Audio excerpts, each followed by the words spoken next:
তব কথামৃতম তপ্ত জীবনম কবিভিরিতম কলমশাপহম শ্রবণমঙ্গলম শ্রীমদাততম ভুবি গিনন্তি যে ভুরিদা জন। শ্রী শ্রী রামকৃষ্ণ কথামৃত পাঠ। ঠাকুর শ্রীরামকৃষ্ণ দক্ষিণেশ্বর মন্দিরে ভক্ত সঙ্গে ঊনবিংশ পরিচ্ছেদ। ঠাকুরদাদা ও মহিমাচরণের প্রতি উপদেশ। ঠাকুরদাদা দু একটি বন্ধু সঙ্গে আসিয়া ঠাকুরকে প্রণাম করিলেন। বয়স 27-28 হইবে। বরাহনগরে বাস। ব্রাহ্মণ পণ্ডিতের ছেলে, কথা কথা অভ্যাস করিতেছেন। সংসার ঘাড়ে পড়িয়াছে।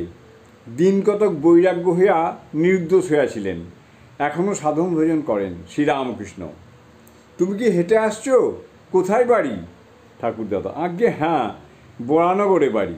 শ্রীরামকৃষ্ণ: এখানে কি দরকার ছিল? ঠাকুরদাদা: আজ্ঞা, আপনাকে দর্শন করতে আসা। তাকে ডাকি, মাঝে মাঝে অশান্তি হয় কেন? 2-5 দিন বেশ আনন্দে যায়, তারপর অশান্তি কেন? কারিকর, মন্ত্রে বিশ্বাস, হরিভক্তি জ্ঞানের 2টি লক্ষণ। শ্রীরামকৃষ্ণ: বুঝেছি, ঠিক পড়ছে না। কারিগর দাঁতে দাঁত বসিয়ে দেয়, তাহলে হয়। একটু কোথায় আটকে আছে? শ্রীরামকৃষ্ণ বলছেন, বুঝেছি, ঠিক পড়ছে না। কারিগর দাঁতে দাঁত বসিয়ে দেয়, তাহলে হয়। একটু কোথায় আটকে আছে? ঠাকুরদাদা: আজ্ঞা, এইরূপ অবস্থায় হয়েছে। শ্রীরামকৃষ্ণ: মন্ত্র নিয়েছ? ঠাকুরদা: আজ্ঞে হয়েছে। শ্রীরামকৃষ্ণ: মন্ত্রে বিশ্বাস আছে? ঠাকুরদার বন্ধু বলতেছেন, ইনি বেশ গান গাইতে পারেন।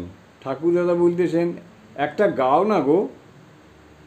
ঠাকুরদাদা গাইতেছেন, প্রেমগিরি কন্দরে যোগী হয়ে রহিব, আনন্দ নির্ঝর পাশে যোগ ধ্যানে থাকিব, তত্ত্বফল আহরিয়ে জ্ঞান ক্ষুধা নিবারিয়ে, বৈরাগ্য কুসুম দিয়ে শ্রীপাদ পদ্ম পুজিব, মিটাতে বিরহ তৃষা, কূপ জলে আর যাব না, হৃদয় কবঙ্গ ভরে শান্তি বাড়ি তুলিব, কভু ভাব সিংহ পরে পদামৃত পান করে, হাসিব কাঁদিব নাচিব গাইব।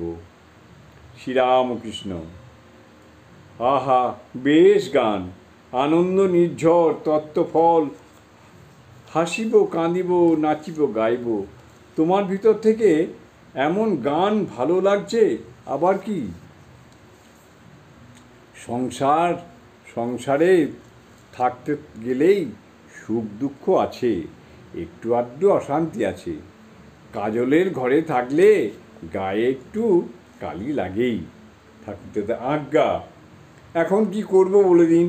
শ্রীরামকৃষ্ণ: হাততালি দিয়ে সকালে বিকালে হরিনাম করিবে, হরিবোল হরিবোল হরিবোল বলে।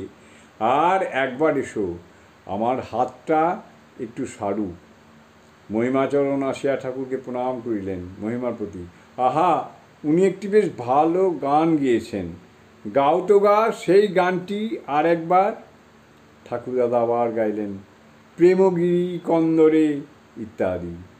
গান সমাপ্ত হইলে ঠাকুর মহিমাচরণকে বলতেছেন, তুমি সেই শ্লোকটি একবার বলো তো, হরিভক্তির কথা।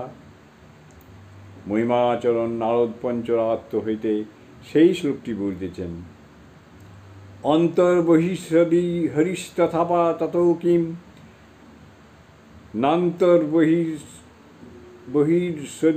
হরিস্তপা ততো কিম, আরাধিতৌ যদি হরিস্তপা ততো কিম, নারাধিতৌ যদি হরিস্তপসা ততো কিম। শ্রীরামকৃষ্ণ: ওটাও বলো, লভ লভ হরিভক্তিং।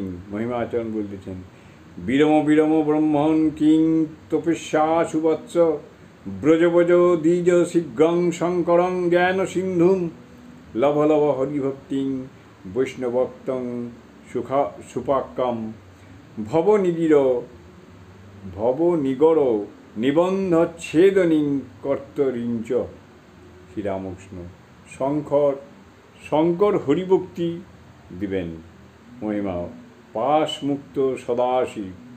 শ্রীরামকৃষ্ণ: লজ্জা ঘৃণা ভয় সংকোচ এইসব পাশ কি বলো? মহিমা, আজ্ঞা হ্যাঁ, গোপন করিবার ইচ্ছা প্রশংসায় কুণ্ঠিত হওয়া। শ্রীরামকৃষ্ণ, দুটি জ্ঞানের লক্ষণ। প্রথম, কূটস্থ বুদ্ধি। হাজার দুঃখ কষ্ট বিপদ বিঘ্ন হোক, নির্বিকার যেমন কামারশালের লোহা, যার উপর হাতুড়ি দিয়ে পেটে। আর দ্বিতীয় হচ্ছে পুরুষাকার, খুব রোগ, কাম ক্রোধে আমার অনিষ্ট করছে, তো একেবারে ত্যাগ। কচ্ছপ যদি হাত পা ভিতরে সাঁত করে, চারখানা করে আর কাটলেও তার আর বের করবে না। জয় ঠাকুর।